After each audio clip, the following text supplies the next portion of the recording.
there everybody, this is Robin with Creative2xmom. Today I want to sit down with you and share with you a little bit more about 1,000 hours outside, what it is, what it looks like for our family, and how we are taking on this challenge. Back at the turn of the year, I shared a video that was called 1,000 Hours Outside in 2022. I think that's what it's called. I will link it down below for you. And I've gotten a few questions since posting that video. It's very short, it's only about a minute long. It's just pictures of my family outside set to Christmas music. There's pictures of the kids aqua golfing. There's pictures at the playground. I'm trying to think what else is in that video. Lots of camping photos. There's pictures of us going to get our Christmas tree in November. And in each one of those, we are somewhere outdoors, either just our family or with friends. And so when I posted that video, I thought, oh, this is just really cute. It's a way of sharing what we've done in the past year. And since then, I've gotten some questions. What is 1,000 hours outside?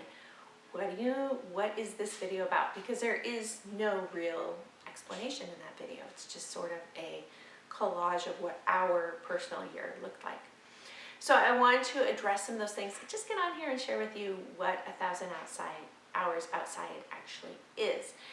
So a few years ago, probably pre-pandemic, but really post-pandemic, I started to see this phenomenon of kids walking around with their faces really attached to their phones.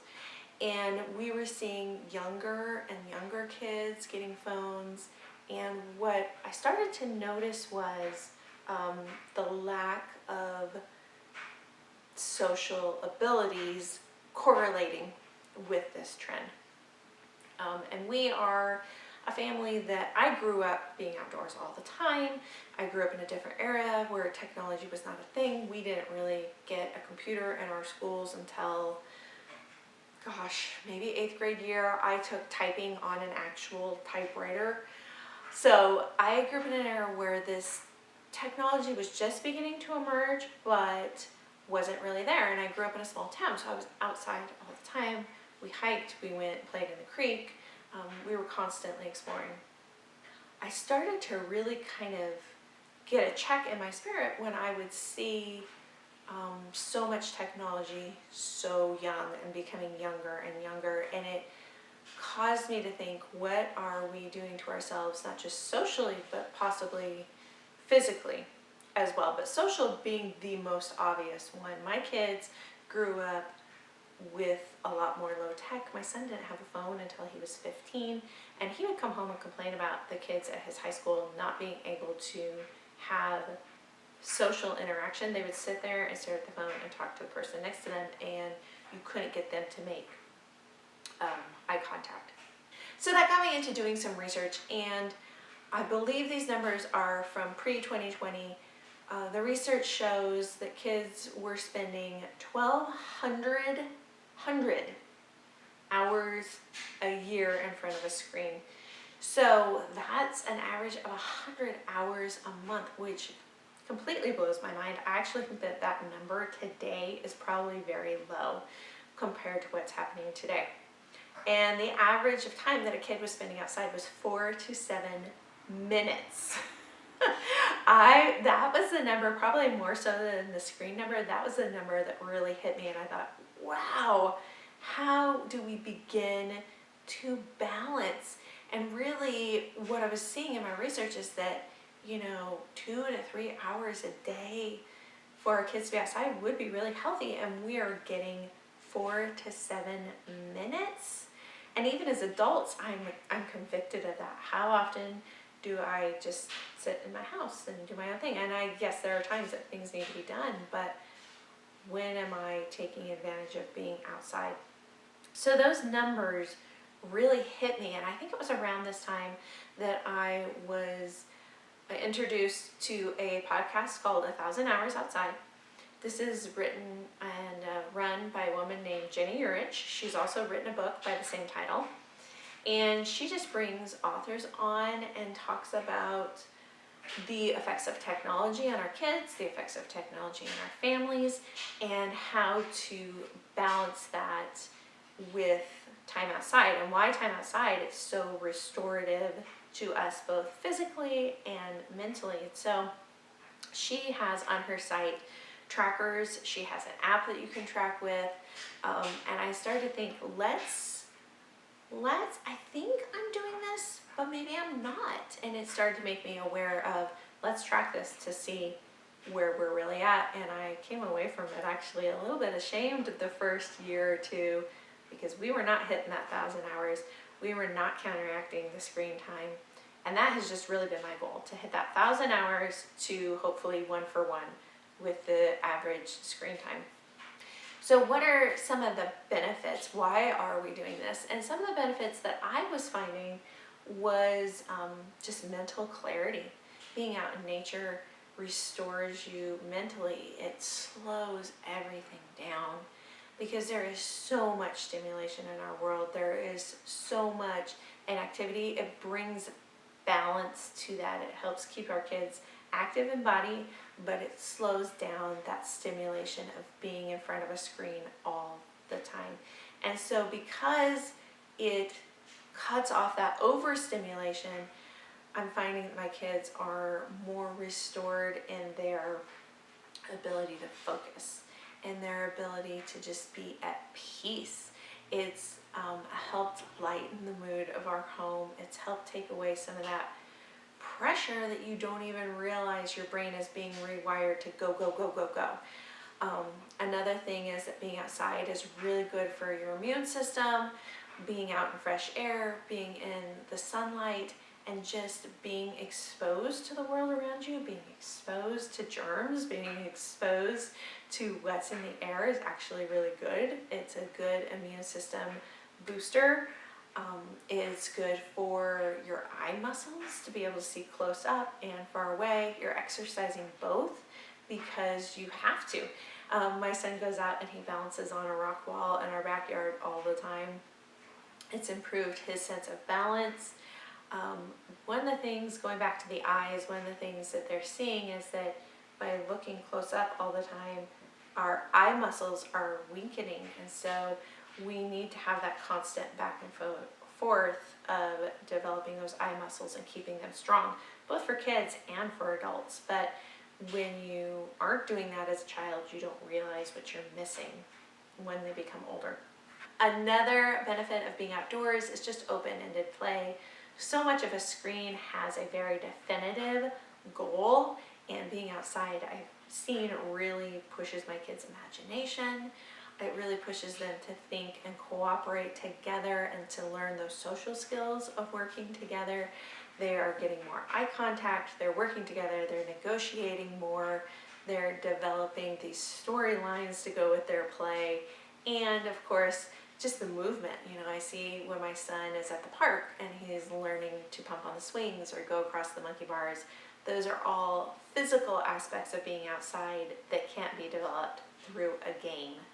So of course, your next question is, how do I track this? Like I said, there is an app that you can download from 1,000 Hours Outside. There are also paper trackers. I keep a tracker, just real basic. I keep a tally mark in my homeschool planner. I'd like to print out one of her trackers because she's got some beautiful designs where you just fill in a square for each hour and you come up with this gorgeous design. I think that would be a lot of fun, especially if you have younger kids, to post that on the fridge and keep track of it. I track everything. So we are a homeschool family. When my son goes out for 30 minutes at lunch, I track it. If we go for a 30-minute walk after dinner, now that the time has changed, I track it. If we go on a bike ride, I track it. If I take my son to choir and he wants to play afterwards for 15 minutes, I go sit near the playground with him and his friends. We track that 15 minutes. I track every little bit because 1,000 hours for me is still a stretch. Last year was the first time that we really and truly hit it. So I keep track of everything. A 30-minute walk down to the park. Of course, like I said, my favorite is those big chunks we can come back with after a camping weekend. We can mark off all kinds of sections on our planner. Those are the best, but I track every little bit. So how do we do it? I've already mentioned a couple things. We try to take a couple of walks in the evenings after dinner, especially now that the weather has changed. I try to get out several times a week with my younger son. We will take at least 45 minutes to an hour bike ride, probably 2 to 3 times a week. Your bike rides don't have to be that long, but that's one of the things that we actually really love to do. And we're in a new neighborhood, so we do a lot of bike riding. We go over to a preserve that's not far from our house. We'll do trail walking. On the weekends, I try to, a couple times a month, find some longer trails that we can go to and do that. I count time at our children's library because part of it is outside. So anytime we're outside in the animals section, that goes on our planner.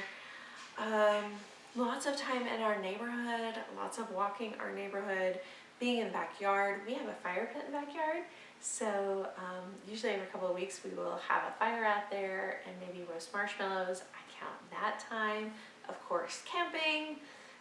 And I'm just constantly saying, go outside, take your scooter, take your bike, go play with the friends down the street, go bounce a basketball. My son likes to play catch with his dad in the evenings. We count that. This is the time of year that our snow is starting to melt, but we've had a really cold winter, so we spent like a day on the mountain. I counted all that time. Anytime we go to see their cousins, they're not used to spending quite as much time outside, so I'll tell the kids, go outside, go play, take a basketball, take a football, go play. You'll have a great time. And it's just brought wonderful results. We've met new neighbors, we've found new parks. My kids' physical abilities to be on the swings or on the monkey bars or balancing has brought huge results in my son's balance. His health is greatly improved. I see just a levity in my teenagers, a lightness in them when we just get outside. They might not even be in front of a screen, but just by going outside, I can see their moods lighten, and just their ability to deal with the stresses of high school has greatly improved. My abilities to deal with the stresses of life have greatly improved.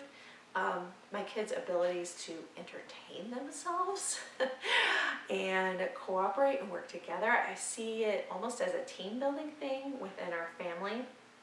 That has greatly increased.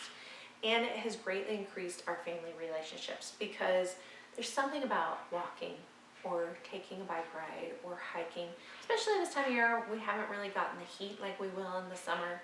It improves, it just helps everybody talk. It brings out talking. Taking a walk in the evening, I don't know what it is about it, but my teenagers especially will really start to open up. I see my 11-year-old really open up when we take a bike ride in the afternoons. He talks all the time anyway, but those times on our bikes, he really shares deeper and more meaningful conversations. So I've seen so many benefits from taking on this challenge and really encouraging my kids to get outside more. And it's really encouraged me to get outside more, and I've seen so many benefits in my own life as well. Leave me a comment down below. I know that's a lot to take in. Let me know, have you heard of this challenge before? Has your family done it? And are you possibly inspired to try it out this year? Join me. You can jump in at any time if you want to go April 1st to April 1st. Anytime you want to try it. Just start tracking it. See where your family is putting their time and if you can balance out that 1,200 hours. I hope you guys enjoyed this one, and we'll see you next time. Bye, guys.